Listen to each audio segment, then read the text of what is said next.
Good morning and welcome to P&B Morning Show, where politics meets business and the real issues take center stage. Today we are looking at two stories that define the state of the nation: more trouble for ADC and the trial for terrorists. We shall be looking at another recent political development and drama rocking the African Democratic Congress, ADC. Just yesterday, there is an emergence of a fresh faction in the ADC, headed by Don Norman Obinna, further deepening the crack in the ADC. This is coming at a time where some Nigerians are yet to recover from the already existing tussle in the ADC. This political development has left many wondering, when will this political brouhaha in the ADC end? Is the ADC going to clean up its house before the 2027 elections? What will be the next move for the ADC? At the same time, away from the political stage, millions of Nigerians are dealing with a very terrible situation: terrorism. The continuous rampage in our nations by terrorists and bandits, I beg your pardon, continues, by the terrorists and bandits, has remained a serious issue of concern, despite the relentless effort by our security forces to curb the situation. Again, the judiciary has taken a bold step by parading huge number of suspected terrorists in company of heavy security personnel. But the big question remains: is this move by the government to charge terrorists to court going to yield the desired result? Could it be that the government is being proactive rather than reactive? All right, by which some of these alleged culprits will be granted pardon as part of the plans by government to de-radicalize some terrorists.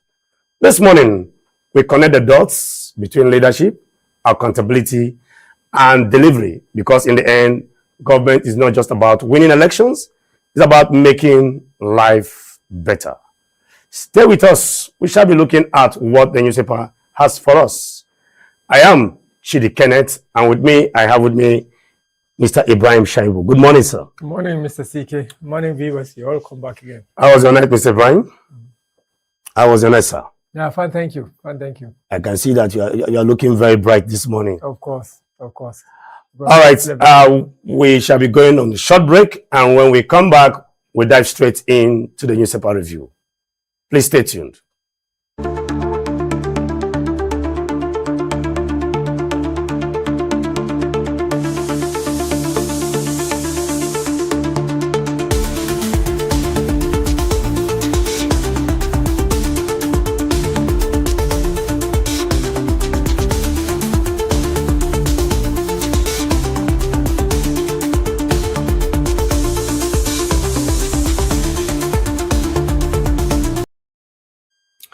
All right, welcome back. Okay, we shall be looking straight what we have, in the newspapers, Mr. Ibrahim. Yes. I'm sure we have so many issues to talk about today. Of course, and especially with the emergence of this new faction in the ADC. Yes, the new faction, the fresh faction, the continuous political brouhaha, the continuous trouble for ADC. Yes. And one will begin to wonder what's going on. What is actually going on? Well, while we're yet to recover from the first one, now we are seeing another fresh, just yesterday. Just yesterday. And well, let's see how it goes. That will form one of the our major topic for discussion today. But let's see the first newspaper we have today. Oh, The Nation. The Nation carries ADC crisis. David Mark-led NWC state chairman clash. ADC crisis. David Mark-led National Working Committee and State Chairman clash. ADC crisis. David Mark-led NWC State Chairman clash. What do you make of that? Of course, this has to do with what we are now hearing about the emergence of this new faction in the ADC that are trying to bring more complication into the crisis. Because even the initial crisis of somebody Gombe, has not been carefully resolved, and now another issue is coming up. This time around the state chairman now. Yes, apart from the state chairman, this has to do with that new faction that's being created, headed by one Obinna. It's part of it also. Don Obinna is part of it also. And you will see a lot of the party as a whole will now be fully destabilized. And once they do that, we will not be having any opposition party standing firmly and facing and being able to face the 2027 general election, because the crisis will continue to deepen as we go closer to 2027. All those political parties, the ones that are relevant actually, like the PDP, like the ADC, will become almost as irrelevant as the other smaller parties that we don't even know of. Because these are not the only opposition party, you know. There are other smaller opposition parties. There is the SDP, there is the, there are so many of them. Do you see ADC surviving this whole problem? Yeah, it's part of political, it's part of politicking, you know. People, because some people will be wondering. Parties have at one time or the other found themselves in a deeper crisis than this, and they were able to swim out of it. So they even face the election that is ahead. So it's not too late. We have quite a number. We have almost like 8-9 months, and I believe the shortest possible time they will be able to emerge out of the crisis. But I want to I want to differ from you because I don't seem to see any possibility. Let's remain hopeful. Well, like you said, hopeful. Yes, because us finding ourselves in one party democracy, I think is very, very, very an unwelcome development. Is it really one party? The PDP is there. They've had their convention, and so you cannot really say it's one party system. When there is one very big party, dominant party that can swallow the whole of the party without feeling anything, you can almost assume this. I keep giving you example of the Cameroonian situation. This has been happening. Exactly. So these are signs that we may very soon find ourselves in having one-party democracy. It will not appear so externally from the outside. Do you understand? Okay. But the mechanism and the machinery in place will just reflect that. Okay. Let's see what other juicy headlines we have. There, the Nation. Is there another one? Yes. I think. Forum of ex-Southeast governors rally support for Tinubu. Forum of ex-Southeast governors rally support for Tinubu. That's toward the 2027 general election. Forum of ex-Southeast governors. By that, I will assume irrespective of party affiliation. Yes. So that is, you mean the Southeast former governors, they form the forum, and exactly, they're also pledging their allegiance to Tinubu, the incumbent president. Yes. Okay. But do you see that translating into votes? Of course, because ex-governors still carry weight politically in their domains. They have their structure. They have their structures and they have their loyalists who can go extra mile to ensure that their will has been realized. So, of course, it can translate to vote. And even beside that, traditionally, we know the Southeast to be a kind of region that are almost always politically united. They are always... You may be right, because... History has it that from 1999 to date, the Southeast has always been the zone that has given any choice the block votes. 5 states for one candidate. They don't. There's no. At the presidential level, when they are supporting a particular candidate, they go all out. Since 1999, it has remained so. For the Southeast, it's the same, but it can be explained in a different way, because the Southeast is always looking at one direction, straight like that. You understand? That's what I'm saying. I know about that, but even the Southeast is political. The only region that they always spread they go everywhere is the North, because some political parties will win some states. Everywhere. They will be all over the political parties. That's how we play our politics here in the North. We don't normally put all our eggs in one basket like the other regions. Okay, let's see. Okay, let's see what we have on the other newspaper, please. We have the Daily Independent. Daily Independent. Yes, with the caption, Nigeria stabilizing, but human capital investments still critical. Nigeria stabilizing, but human capital investments still critical. You see. So where's the stabilization there now? All these reports, most of them are written by the Brentwood institutions, so that they will make citizens to believe that, well, your economy is doing good. Well, we know that some of the requirement of those Brentwood institutions that are giving countries with a view to accessing loans are ridiculous. Are very, very ridiculous. They are always naturally... So they are responsible, for captions like this? Yes, it's a report. And then when you will see beautiful report written about a country, particularly these third world countries, but underneath it, you will see the citizen dying and suffering of hunger, poverty, illiteracy, diseases. But they will keep dashing you out report that you are doing well. They will be patting you on the shoulder.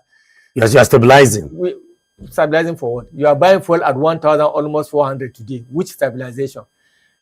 Many families cannot be able. I always keep emphasizing on the fact that, anyway, they are also saying it, that human capital development is still weak. Let's go back to the paper. See, we are stabilizing, but it's not translated. You see? Okay. But human capital investment is still critical. Still critical. You understand? People cannot go to school. Our children cannot. So how do you marry stabilization with human capital being critical? Whatever stabilization, economic stabilization on paper they are talking about, if it cannot translate to human capital development, for me and for many, is as good as useless. That is outright poverty. Of course. The human capital is always important. The essence of governance is, beside ensuring security, is ensuring the well-being of the citizen. When you are talking about the well-being of the citizen, this includes stuff like access to food, access to healthcare facilities, access to education. These are human capital development. Yep. Employment. Nigeria is a youth-dominated population. And almost, I can't give percentage because I don't have a record in my hand, but a greater majority of the percentage of Nigerians are still unemployed. But some may argue with you that at least to a large extent, that when you go to the market to buy food, you can still afford certain things to eat. You're talking about you. Well, I'm just saying somewhere. I'm not talking about myself. Let's talk about the generality. Mr. Ibrahim, I'm not talking about myself. I went to the market yesterday, but I'm only trying to tell you that some may also argue that to an extent the country is stabilizing in a way because people can still afford to buy food, at least at a very reasonable price. Some may argue that with you. Some may say, okay, yes, even though this report seems to be not the true reflection of the economy in Nigeria. But I wish I read the detail of the story. I want to know where the report come from, and you will not be surprised to find that this report, such report are almost always coming from international donor partners and international organizations. Just like the IMF and the rest of them. These are the Brentwood institutions. Okay. The IMF, the World Bank, these are all factions. These are all subsets of the Brentwood institutions. So in real life situation now, what can you say about the buying power of an average Nigerian? Very poor. Very poor. Of course. How did you arrive at that? How do you say they're very poor? Nigerians we have not had any serious... When the average minimum wage of a citizen cannot adequately cater for his family need, pay school fees, pay rent, buy food for your family, pay school fees. So these are the critical human capital. These are angles that you have to look at. Exactly. All right. Let's see what the other newspaper has for us too. And I think just look at it. World Bank says, I didn't see it until now. World Bank says job key to unlocking inclusive growth. Project Nigeria GDP around 4.2% between 2026 to 2028. Wants oil windfall used to rebuild fiscal buffers to provide targeted support to vulnerable households. These are just what I've said. Yeah, well, this statement from World Bank, what do you take up? What's your make? I've already explained myself. To me, I don't see anything useful here. It is not even worthy of. You see it as rhetoric or something. Exactly. Just a statement to. We want to see improvement in human capital development. But don't you think these statements were built and stated based on facts?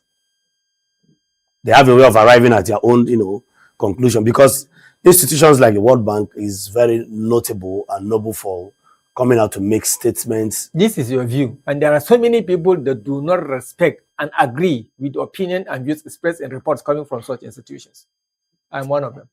Okay, you're one of them, because are you saying that the World Bank does not have first-hand information of the true situation in Nigeria? Don't put words into my mouth. I'm just asking me about my opinion. I'm not asking you. Expressed my opinion. I'm just saying World Bank. No, whatever you want me to say, I've already said it. No, the issue, the question. No, let's look at. There's something I'm trying to bring out here. That is, the statement is coming from a well-reputable organization such as World Bank. I'm only saying that organizations like that do their findings before they make statements. Of course. So I don't want to somehow align myself with the fact that... I think I would rather be comfortable with Nigerian institutions making researches and coming up with economic report concerning our countries. There are a lot of reliable institutions, African reliable institutions that we must be... Institutions that are on ground. Of course. There that understands the heat. Of course, there are so many of them. They have first-hand information. Of course, there are.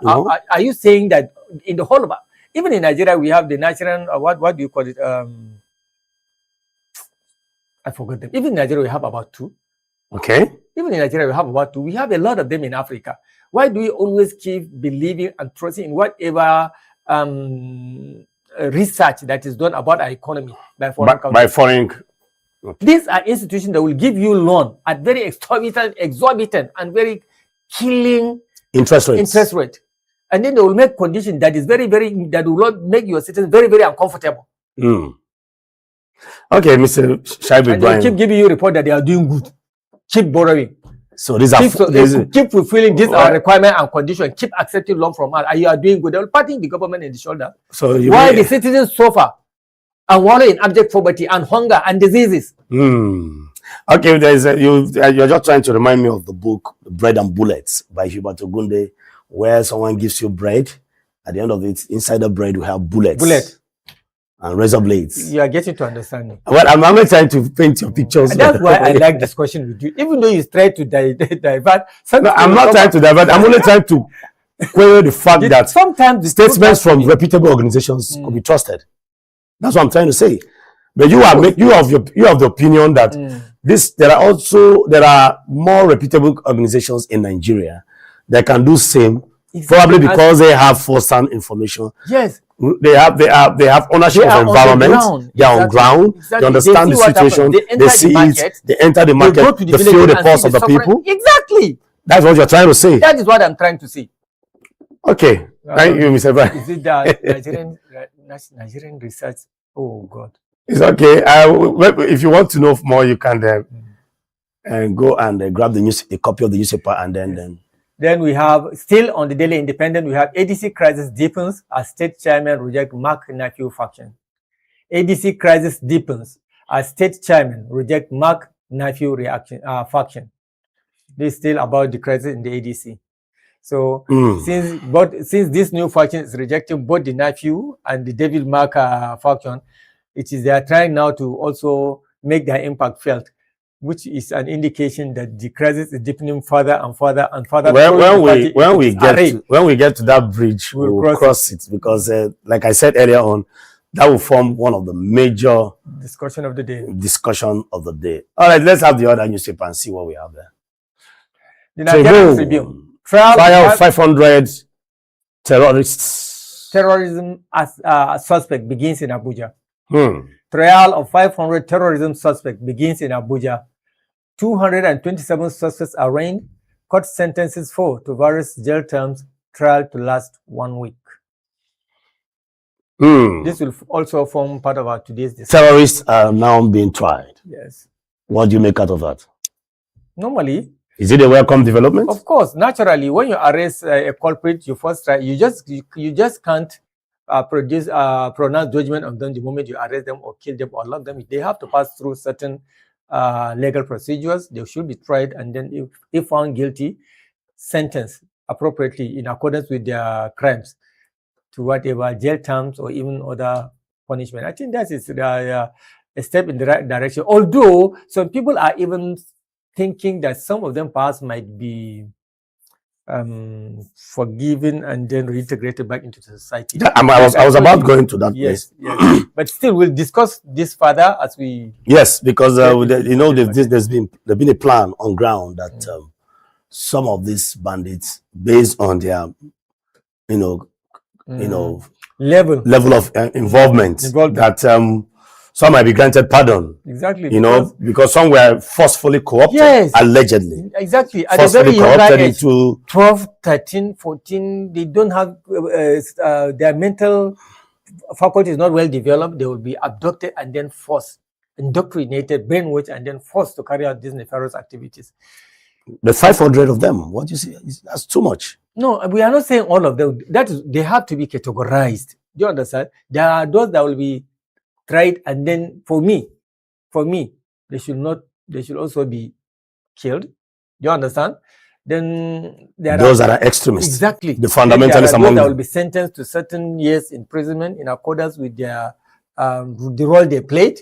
And then there are ones. You see, do you know that among the Boko Haram there are those that have never even carried an arm before? These are the ones they call drivers of something. They will be sent. The spies. The ones that are carrying the guns and machineries. Okay. They will go and destabilize the place.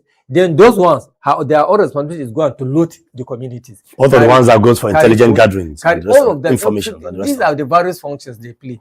So I don't think. But if you look at the number being paraded, 500, what does that tell you? That we have so many young people involved in this deadly act. Now, this is 500 first appearance. Probably we have some still, waiting trial. Waiting trial. We still have some. I can't even understand why you'll be surprised seeing this last number. Excuse me. I can't understand why you'll be surprised. What do you expect in a country of 200 million population, which is this population is mostly constituted by the youth, and you leave them unemployed, you leave them in hunger, you leave them with low skill? What do you expect? They can naturally fall back to any kind of crime they found themselves in. So poverty is one of that is you are attributing this large participation of terrorism to poverty. Exactly, poverty. Strong, able-bodied youth. You allow them to wallow the seat. Some of them have gone to school. That initially when that Boko Haram something started, some of them were having BSc physics, first class BSc physics, BSc engineering, BH. Some of them are well educated. They are at the initial stage. I don't even know now. You understand? Okay. And then the ones that are not educated, they have skills, but no provision has been made to at least cushion the effect, bring employment to them. So they are naturally easy target. Okay, let's leave it at that. Like I said earlier, that will also form one of the strong basis for our discussion today. I think that will be the second topic. Let's go to the next newspaper, please. Daily Trusts. Nigeria on the brink of collapse. CSO. Nigeria on the brink of flare killings, abductions, and rising poverty. Ask government to protect democracy from hijack and rebuild trust in judiciary. Nigeria on the brink of collapse. CSOs. What that means, Nigeria is about to collapse. Exactly. The civil service organization, civil society organization, yes, as they have come out to say that Nigeria is about to collapse. Because we are living on a very fragile foundation now. I don't want to believe so. One, there is rampant, a very serious level of insecurity across the northern region generally. And then do not happens to be one of the regions, if not the major most hit. The major region. It's one of the almost the major region that ensures unity in this country. You mean the North? Yes. That's why when I was talking to you about how the politics being played in the North, I told you that you will find when there are 5 political parties, major political parties in Nigeria, will see that the northern region will be found in all over the political parties, unlike the other regions, where we know that they always have their one strong particular political party dominant in that region before some of them will not decide to join the other ones. So the North is the center of unity. And the North currently is almost being destabilized due to insecurity in all manner, in all forms. Is it insurgency? Is it bandits? Is it banditry? Is this regional and ethno-religious crisis? You find all manner of violence taking place all over the North. Okay, let's look at the indices that was the factors that were stated, to back up their claims that Nigeria is about to collapse. That is the verge of collapsing. Only one of them was let's go back to the paper again. Go back to the paper, please. One of them was what? Poverty. Flare killings, abductions, and rising poverty. Rising poverty, killings. We made reference to that earlier, particularly the poverty. So these are the factors. This poverty issue is also more biting and more painful. It is common to all Nigerians, but it's more biting still in the North. Maybe perhaps due to their large population of youth that are out of school, that are not well educated. Do you understand? So that is why it is biting harder on the North. And the North happens to have the larger population of the country. The North alone, although not based on statistics, has about maybe between 35 to 40% of the general population of the nation. I said I'm not basing it on population. I understand. A very rough estimate. So you see, and when you have the youth dominating the large chunk of the population, and then a large chunk of that population still unemployed,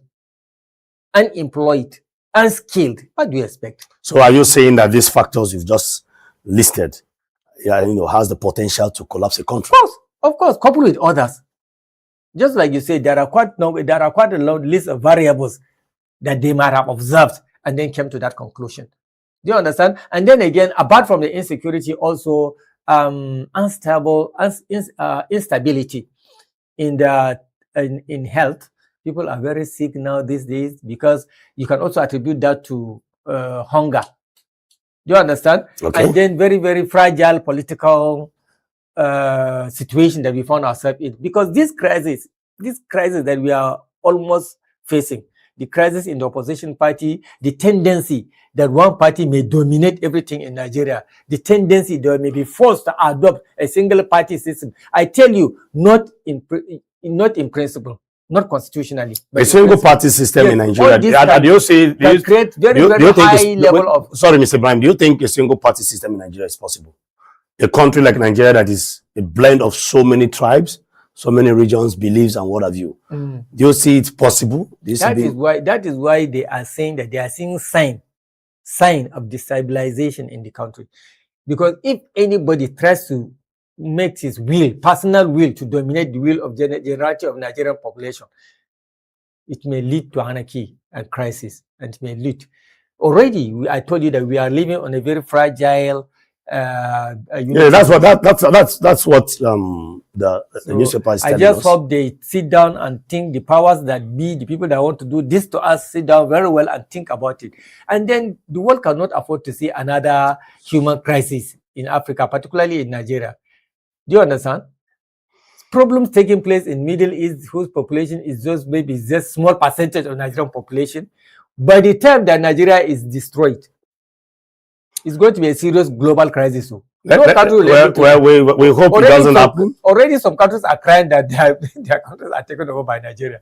Then what do you imagine? Well, I don't think we are not praying for so. I don't think we'll get to that level, but we're very hopeful that it won't get to that level. However, the projections by the CSOs is something that one needs to look into. It calls for serious concern. The second one, ask government to protect democracy from hijack. Yes. That hijack means not trying to force us into one party. Who is hijacking democracy?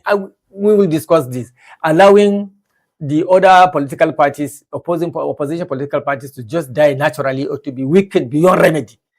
Because once these parties are weakened beyond remedy, like I tell you, the most important thing is it will create voter apathy. Even the voters, even the loyalists to those opposing political parties, they decide not to participate. No, the issue of creating voter apathy, I also want to disagree to an extent with you in that aspect. However, these attacks being issues faced by the African Democratic Congress, that is ADC, might also whip up some form of sentiment, voter sentiments. Some might say, why are they troubling these people? There's something about them. Like I said earlier, that Nelson Mandela said something. He said, when you see a man being talked about, everybody's talking about him, whether good or bad, go close to him. There's something great about him. Exactly. So I want to also, told towards that line that there's something probably great about the opposition parties. Looking at the array of political bigwigs that are there. Exactly. Whether you like it or not, the coming together of the likes of Kwankwaso, P2B, Atiku, El-Rufai, and the rest of them.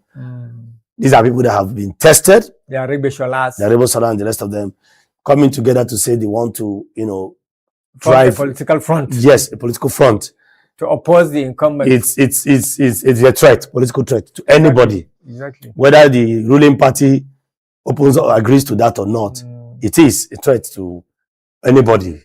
But let's see how it goes. We do hope that Nigeria is not going to collapse, just as stated by the CSOs here. By the grace of God, it is not going to collapse. Not in our own time. Not in our own time, by the grace of God. All right, let's see the next newspaper, please. This is the point. ADC crisis 2027 button. ADC crisis worsens as faction claims control. ADC crisis worsens as faction claims control. Mark-led ADC insists on convention. Aggrieved chieftains announce caretaker committee. Then we have doctors end strike, hospital reopen. Doctors end strike, hospital reopens. This is just yesterday we were reading that yes, just yesterday the resident doctors went on strike. Yes, thank God. Started the strike. I remember you make an observation that wow, there are so many people that are now expected to go into surgery that yesterday. Probably they heard our plea. I hope so. And the plea of many others like that would be more disastrous than even the issue being faced by ADC. Because honestly speaking, this is resident doctors going on strike. I remember the last time, you know, a friend of mine, the wife was due for delivery, and we went to the hospital where the wife was, you know, had been observing her antenatal, and lo and behold, we did not see any doctor. It was, wow. I must tell you, it was a very sorry sight. I witnessed the woman shouting. The baby was, you know, trying to come out. It was right in the car. Was driving. It was not a sweet experience. That was the day I started respecting women, because I saw what I saw that day was hellish. And doctors going on strike, we want to thank God that they are back. They are back, yes. Because it's not something one will wish for a nation. However, we also want to appeal to government to look into their plights, because I think the reason why they are going on strike is not far-fetched. It has to do with salaries and wages. Yes, and this issue has been ongoing before now. A very long time. A very long time. The likes of RCU and the rest of them. And it's causing the country a lot of very, very, very sad situations. See, brain drain. Like I told you yesterday, many of Nigerian doctors are practicing abroad.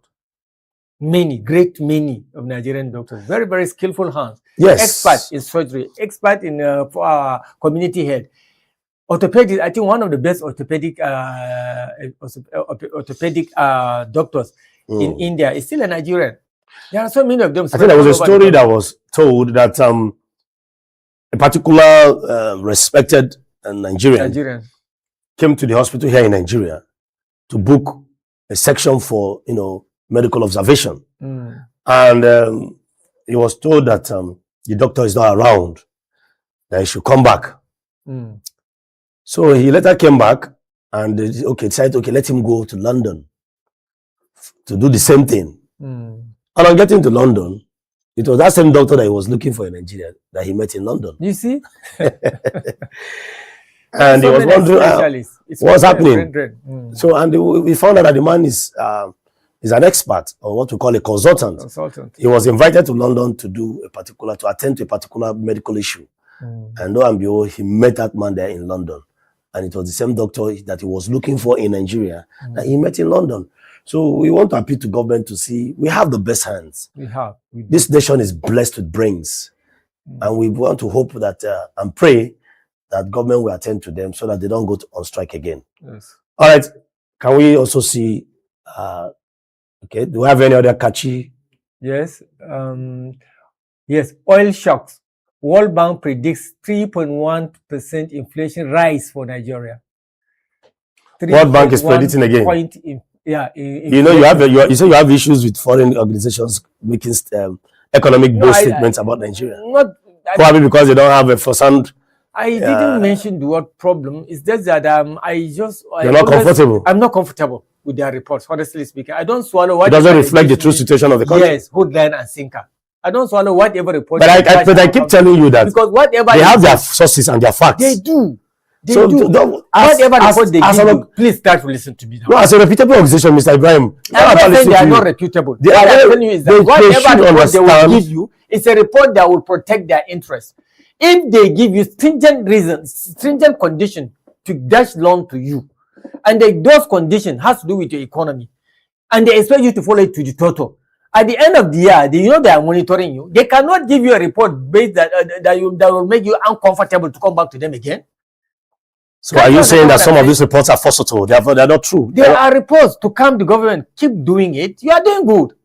I'm telling you, if it is really good, it must have reflected on the human capital of the country.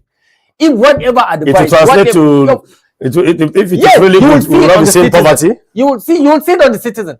Why will you tell me that the report is that I'm doing good? You borrow me money to do certain things to improve the life of my citizenry, and the life of my citizenry is becoming worse. And then at the end of the year, you give me a report that I'm doing well. How can common sense accept that? Are you? No, I come into the layman's language now. Maybe some of the languages we are speaking, some people will not understand. That is just the essence. This is just the meaning. Are you saying it doesn't tally at all? At all for me. Okay, the policy statement they are making or whatever statement they are making, it's a it does not reflect. Yes, it doesn't tally with the real reality on ground. For me, no. Okay. Go to the market. Go. I just believe they have their sources. Go to Karmo and see children that are roaming the street where their parents could not pay them school fees. Yeah? Some people eat once a day. Go and see what is the price of the what do you call it? This dish that they are measuring rice with. Last 3-4 years, how much is it being sold in the market? What is it being sold today? Well, if you are the type that buy a whole bag of rice, how much do you used to buy it 4 years ago or 5 years ago? How much are you buying it now? So what bank is they keep dodging you more. This administration borrowed money that the previous 3 administrations put together have not yet borrowed. And when they are still borrowing. They are still borrowing. That is why they will keep patting them on the shoulder. Keep borrowing. You are doing good. Keep going.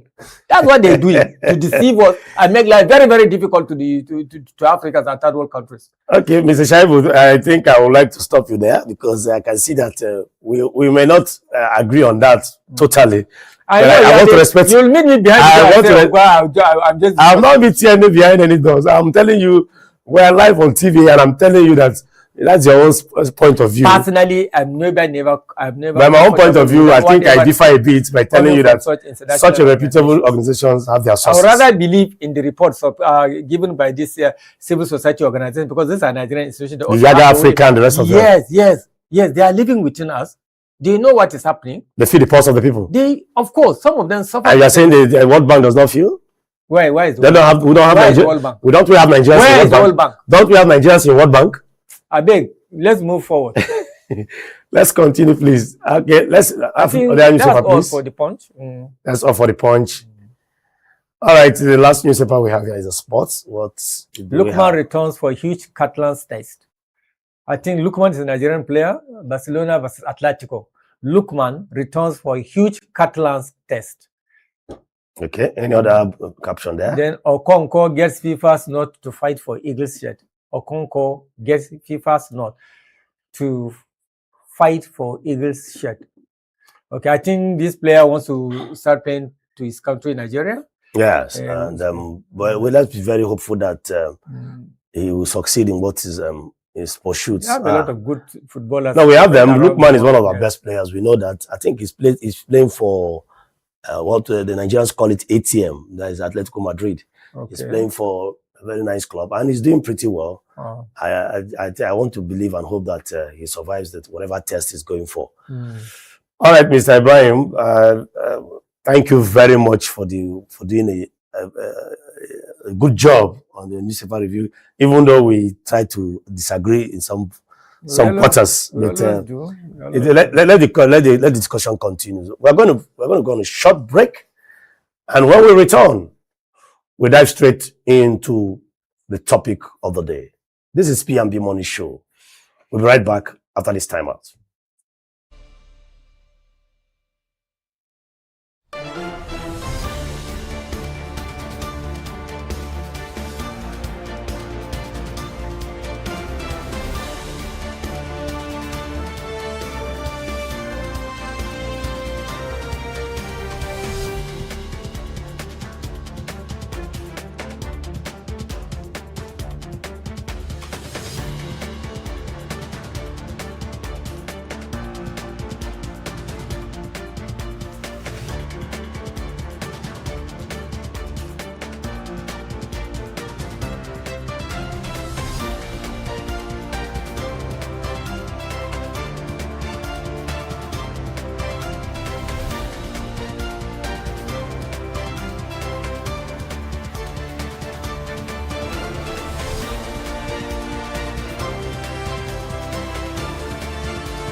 Welcome back.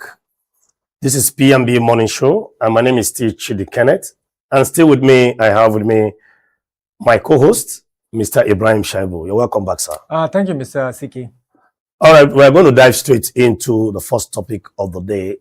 As we all know, there is an emergence of a new faction, a fresh faction in the ADC headed by Don Norman Obinna. This issue has further created a deeper crack in the ADC, and it is coming at a time where some Nigerians are yet to recover from the already existing power tussle in the ADC. This political development has left many wondering, when will this political brouhaha in the ADC end? Is the ADC truly going to clean up its house before the 2027 elections? What will be the next move for the ADC? Mr. Ibrahim, this is a very, very disturbing situation. Honestly speaking. Disturbing for democracy, disturbing for our political lives as a nation. What's your take on that, Lisa? Well, though surprising, though unexpected, it's not surprising for me, because like we always say, when the APC came up, we were thinking this is now, when we saw the caliber of people that are trooping into the APC, we thought, yes, this is a very good sign that we will have a very, very fine democratic transition, very, very fine election, because at least there is one or two strong opposition parties that can now challenge the current administration. When we say challenge, we are not saying that we don't like the current administration, we want it to go. But we are just saying that let there be fair playing field. You understand? Rather than saying, like I always say, one dominant party emerging and taking control of everything. Seeing ADC in place and how it is waxing closer, stronger by the day, and then seeing the PDP also trying to resolve their differences, even to the extent of having had their convention. Isn't that so? Yes. So we feel, okay, it is now okay. At least there are two very strong political parties, opposition political parties, that are going to contest with the incumbent. That is what we wanted to see. Okay. It doesn't matter who wins the election at the end of the day. At least we had a very fine political dispensation. That's our objective. But this current fresh faction, is it more trouble for ADC? Of course it is. That's what I was coming to. Okay. Initially we were happy there was going to be very good opposition. Then the first crisis came up when this nephew somebody issues the nephew saga. They haven't yet resolved that, and then another trouble is now coming back again to the ADC. So by this now, the ADC is gradually becoming more and more destabilized. They are not now presently concentrating on bringing closer their loyalists and party members together. They are not thinking about continuing with registration of those who are trooping into the party. They are not even planning how they will go about carrying out their what do you call it? Campaigns. They are now all concentrated on how do we be able to resolve our differences now. So all eyes, all energy is now being divested in how to make the party stable. Not how to go about like now. So you are trying to say that the ship and the storm. Exactly. The storm exactly. is the ship is while the ruling party is already had their congress, they have now agreed to cruising. Cruising, making preparations for 2027, having everything to their advantage. The opposition are now not even being stable as a political party. Some might argue that this whole political brouhaha is designed to continue to distract the ADC. Exactly. But who is doing what? We don't even know. Let me borrow your word. The unseen hands. The unseen hands. Exactly. But I don't want to believe. That's why I don't want to know who are. I tried to prompt you there. That's why I say unseen. I did not mention any name. The unseen hands. Yeah, we know. Because obviously, when you see a political party becoming stronger, especially an opposition political party, and then when you have a very strong ruling party, it can do, like I tell you, the end in politics, the end justifies the mean. And I don't blame the ruling party. Whatever they will do, they want to ensure that they win at all costs. Even the opposition, if they have their way, they will do whatever they can to make sure that the incumbent does not return. So I'm not blaming anybody. So it's a gladiatorial fight. Exactly. But on the part of the if the unseen hand, if the unseen hand has to do. Maybe it's the ruling party. This unseen hand you keep mentioning. I'm making an analogy. I hope I will see the hand one day. I will not see you. That's why I want to make the use of the word "and." If the unseen hand, allegedly, if the unseen hand is the dominant party, is the ruling party, I think it's not healthy for our democracy, because the ruling party should allow for opposition. Do you understand? Should allow it to, maybe it may decide to weaken it, but not to destroy it fully. But what is with what is happening now in the ADC? We are moving towards total destruction. Okay. Because already there is a crisis, and you are deepening that crisis. Okay. Apart from Obina, don't be surprised. After 3-4 days, another different faction will emerge. Who is Obina? Don Norman Obina. Was he a member of the ADC? Has he ever held any political position, or maybe any position as the National Working Committee member in the ADC before now? I have never heard his name. And even when I tried to check who he is, I didn't get actually anything stronger to go by to say, well, anyway, he has.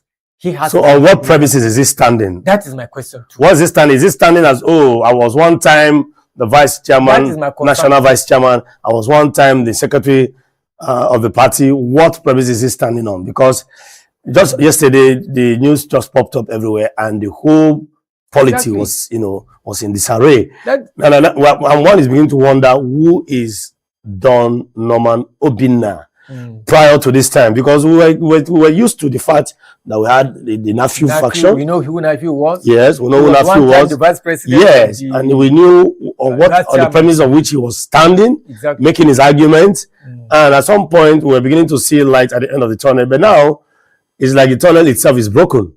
And well, let's see. Because even this Obina issue, there are people that are not really taking it serious. But unlike me, for me, any slight crisis in the party is not supposed to be under. Why do you think they're not taking it serious? Because, like you said, we don't know the premise on which Obina was standing. Do you understand? If you are nobody in this P&B station, you just can't walk into this station and say... And trying to make up a case. Exactly. But in Nafi's case, we knew Nafi was one time the vice chairman of the party, and then evidently there was gray areas, even though there was deniers and counter deniers of signatures and the rest of them, or he had resigned or what. But in Obina's case, who knew Obina?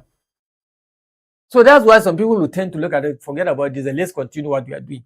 There are people that will do that, but like I tell you, me, although not a practicing politician, I know that any small crisis in the party is not supposed to be underestimated. It is supposed to be taken seriously. And this small thing they are saying as if it is nothing may be actually what will bring the party as a whole down, rather than nephew mark crisis. You mean the Obina fact? Exactly. That's why don't underestimate, because we don't know the powers behind him. We wish we do. So you mean there are some powers back to your unseen hands? Unseen hands behind this. No, see, me, I don't believe in unseen. Let me tell you my position, Mr. Ibrahim. My position is this: probably those who formed the coalition in the ADC, did not do their homework well, did not conduct their due diligence very well. It's like a man who is going to buy a property. Do you know the kind of people you are talking about? I'm sure, probably. Allegedly, these are people that have one been the number three. One of them has been the number 3 citizen in this country, Senate president. These are real party men. These are real politicians. These are people that do not. Does it negate the fact that they are subject to mistakes? And it's not just one person. They are a group of what I may even call political technocrats. Some might argue with you that no, despite the high profile ranking politicians that we have, they are still humans. Of course now. We don't know. I don't want to believe, because the APC seems to be chilling. The APC seems to be relaxing. I've not heard of any internal wrangling or crack in the APC so far. Until recently. Even though they have, but they've managed it properly. Some might say because they are the ruling party, and they have the influence of the president to be able to resolve in-house issues. But this is one of the EDC. From one trouble to another trouble, now we are seeing the Obina faction. Like you said, we don't know who else is going to rise up again. So looking at all these transitions and progressions of issues, what advice do you have for the ADC? Do you see the ADC surviving this whole thing before the 2027 general election? I keep saying, honestly, I'm a guy that always have hopes. I keep saying yes, I do.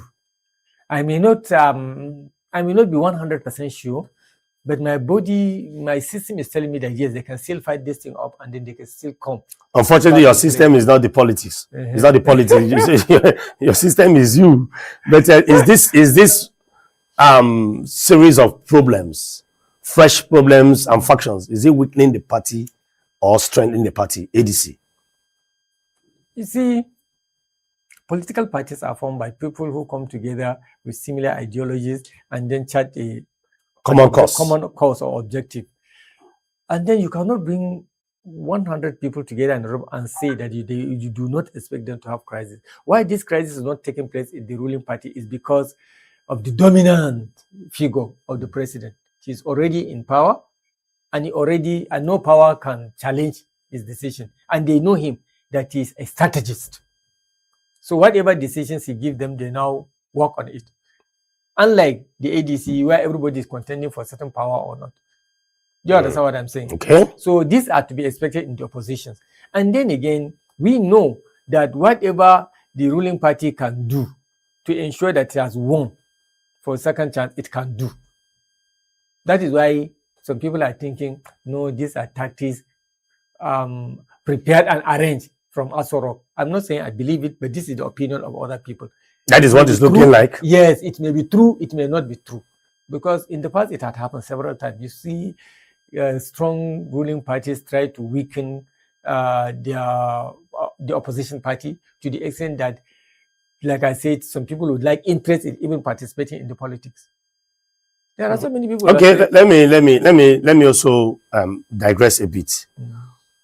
What will be the next move for the ADC? What do you think will be their next move now? You know, the last time was it last week? We saw where ADC was considering an option of, joining other political parties or moving or creating another new one. Creating or whatever. These are options. Do you think that this will not propel them to do that? Yes, these are options. They have these two options, but the third option will be, you will begin to see them having meetings in the house of one of those political bigwigs. Maybe we'll begin to see either Peter Obi or Atiku or Konkoso call emergency meeting in his house with a view to funding, to resolving the issues. They always find ways of doing that. I would have preferred they put their house in order, become a united front, even including the nephew. You understand? And then agreeing on who to hold the party, who will lead the party to their convention. But with the influence of the unseen hand, like you said, allegedly, do you see nephew agreeing? Now we have a nephew faction, we have the Obina faction, we have the David Arigbasola faction. Do you think these three factions can come together?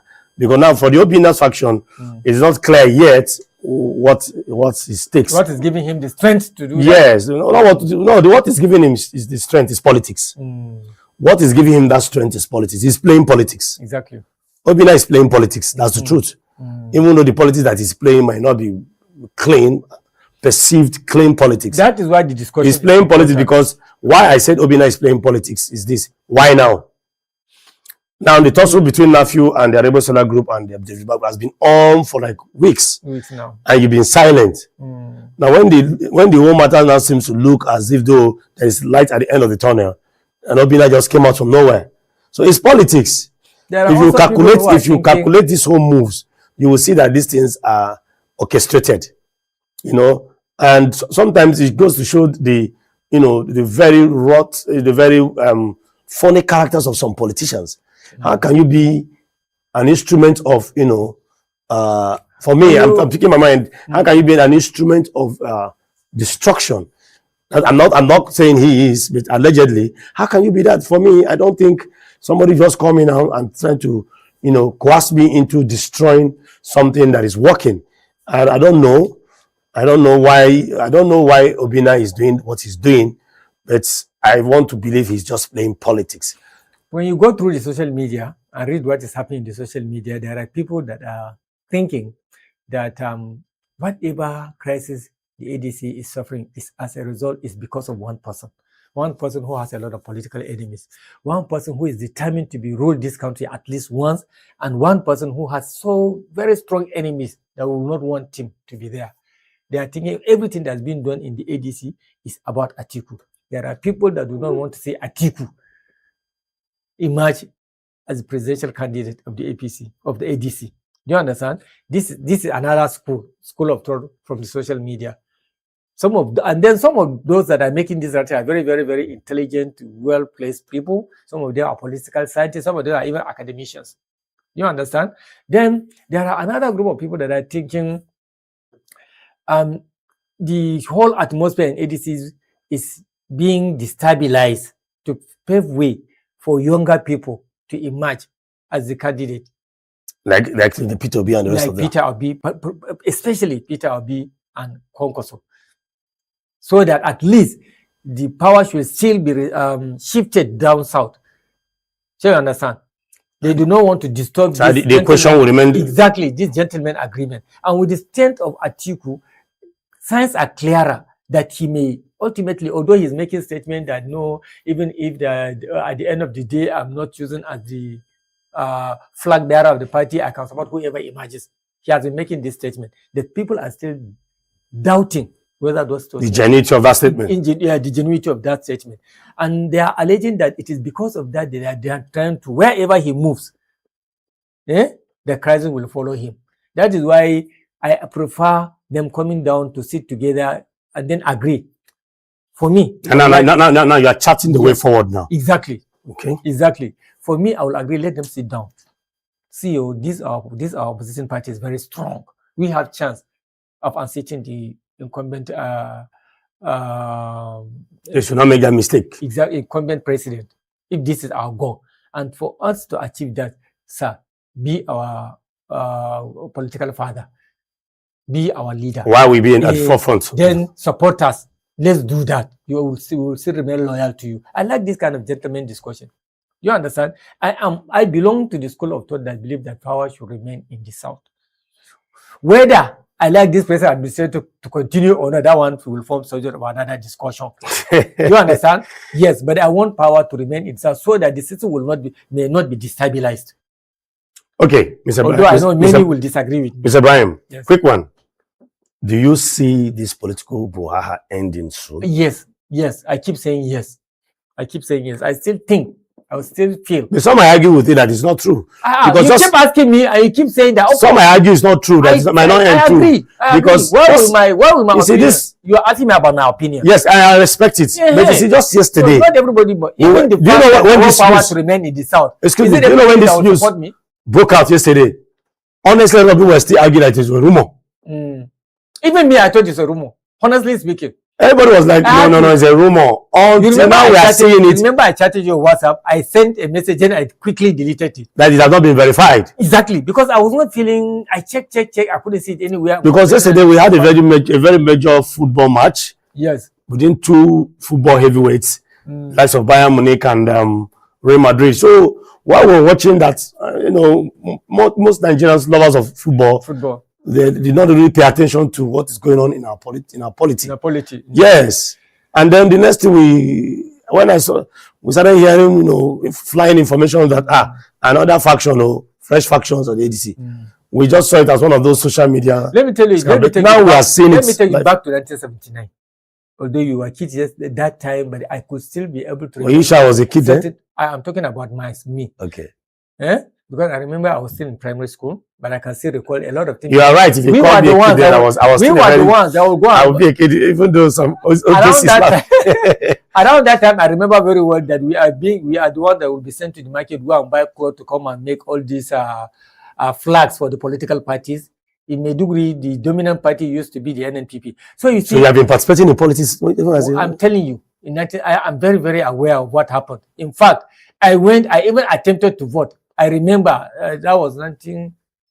Then some people cut me and say, "Who sent you to come here?"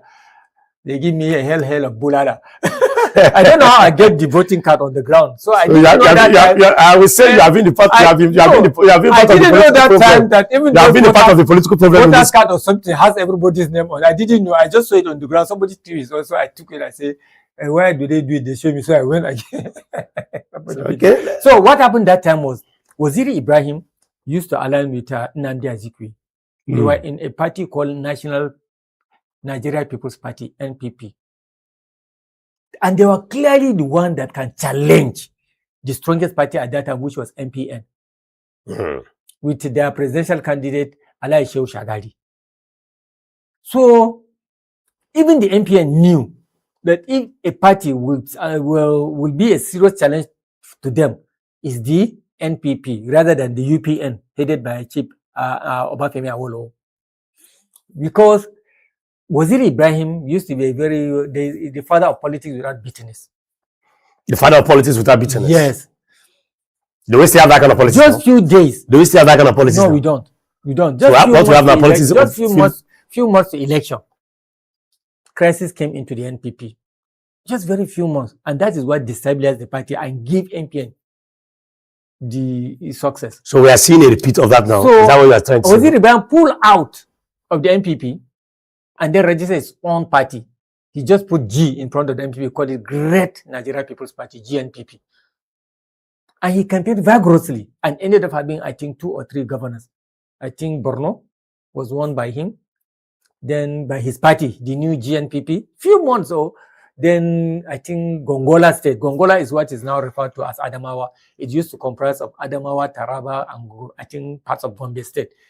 So even at the last few hours, for the last few months, I believe they can wrap up things and then face what is ahead of them. If not, they can quickly form another political party and then decide to contest or join a party that's already registered, is in place. I see most of them going back to maybe SDP because, you know, initially they wanted, most of people that joined ADC, when they left the ruling party, they wanted to go to SDP, not actually ADC. You remember this?